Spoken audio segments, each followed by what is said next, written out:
Welcome to Meganet TV off the record. తెలంగాణలోని గిరిజనులను లక్షాధికారులను చేస్తానంటున్నారు ఉమ్మడి పాలమూరు జిల్లాకు చెందిన ఓ ఎమ్మెల్యే. అయితే ఇందుకు ఓ ఆసక్తికరమైన కండిషన్ పెడుతున్నారు. అడవిలో దొరికే ఒక సహజ సిద్ధమైన డ్రింక్ తయారీకి ప్రభుత్వం అనుమతినివ్వాలని, అప్పుడే గిరిజన తాండాలు రూపురేఖలు మారతాయని ఆయన బలంగా నమ్ముతున్నారు. ఇందుకోసం ఏకంగా అసెంబ్లీలో గిరిజనుల పక్షాన పోరాడతానని ప్రకటించారు. ఇంతకీ ఆ ఎమ్మెల్యే ఎవరు? ఆ మ్యాజికల్ డ్రింక్ కథా కమ్యూనిషన్ ఏంటి? గిరిజనులను లక్షాధికారులను చేసే ఆ ప్లాన్ వెనుక ఉన్న అసలు వాస్తవాలేంటి?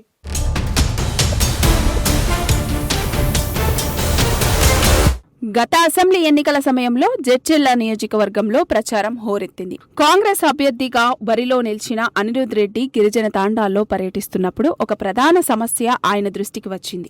గిరిజన లంబాడాలు తాము తయారు చేసే గుడుంబ విషయంలో అంబేద్కరీ శాఖ వేధింపులు తట్టుకోలేకపోతున్నామని మొరపెట్టుకున్నారు. దాడులు, కేసులు తమ బతుకులను ఛిద్రం చేస్తున్నాయని ఆవేదన వ్యక్తం చేశారు. ఆ సమయంలో అనిరుద్ రెడ్డి వారికి ఒక భరోసా ఇచ్చారు. నన్ను గెలిపించండి, మీ బతుకుల్లో వెలుగును నింపుతాను, పోలీసుల ఇబ్బందులు లేకుండా చూస్తాను అని హామీ ఇచ్చారు. గిరిజనులు ఆయనపై నమ్మకంతో భారీ మెజార్టీతో గెలిపించి అసెంబ్లీకి పంపారు.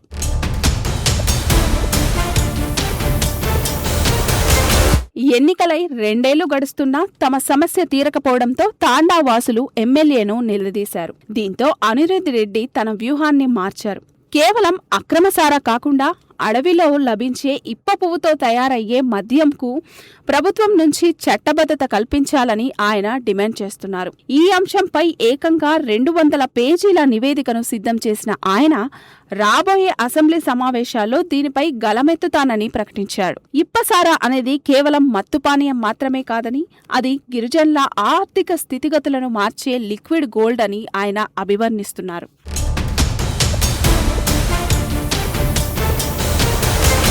అయితే ఇక్కడ ఒక చిక్కు వచ్చి పడింది. ఎమ్మెల్యే ఇప్ప పువ్వు గురించి మాట్లాడుతున్నారు కానీ ఆయన ప్రాతినిధ్యం వహిస్తున్న జడ్చర్ల నియోజకవర్గంలో ఇప్ప చెట్లు నామమాత్రంగా కూడా లేవు.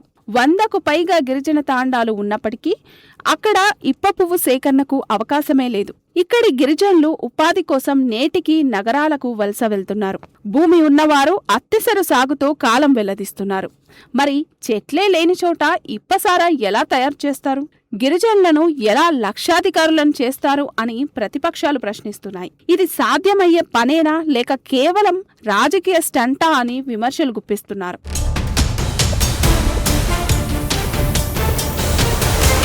వాస్తవానికి ఇప్ప పువ్వు తెలంగాణలోని అన్ని ప్రాంతాల్లో దొరకదు. ఇది ప్రధానంగా వేసవి కాలంలోనే పూస్తుంది. భద్రాచలం, ఉట్నూరు వంటి ఏజెన్సీ ప్రాంతాలతో పాటు ఛత్తీస్గఢ్, జార్ఖండ్, ఒడిశా సరిహద్దుల్లో ఈ చెట్లు ఎక్కువగా ఉన్నాయి. నల్లమల అడవుల్లో కూడా వీటి లభ్యత తక్కువే. ప్రస్తుతం గిరిజన మహిళా సమైక్యలు ఇప్ప పువ్వుతో లడ్డూలు, నూనె వంటి ఆహార పదార్థాలను తయారు చేస్తున్నాయి.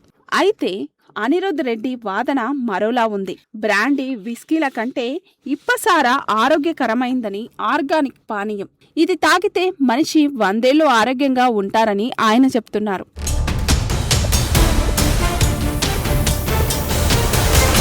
ఇప్ప పువ్వు లభ్యత తక్కువగా ఉండడం వల్ల ఒకవేళ ప్రభుత్వం అనుమతి ఇచ్చినా అది మళ్లీ బెల్లం సారా తయారీకే దారితీస్తుందని నిపుణులు హెచ్చరిస్తున్నారు. ఇప్ప పువ్వు పేరుతో అక్రమ సారా దందా పెరిగే అవకాశం ఉందని ఆందోళన వ్యక్తమవుతుంది. మరి ఎమ్మెల్యే అనిరుద్ రెడ్డి సిద్ధం చేసిన 200 పేజీల రిపోర్ట్లో ఈ సమస్యలకు సమాధానాలు ఉన్నాయా?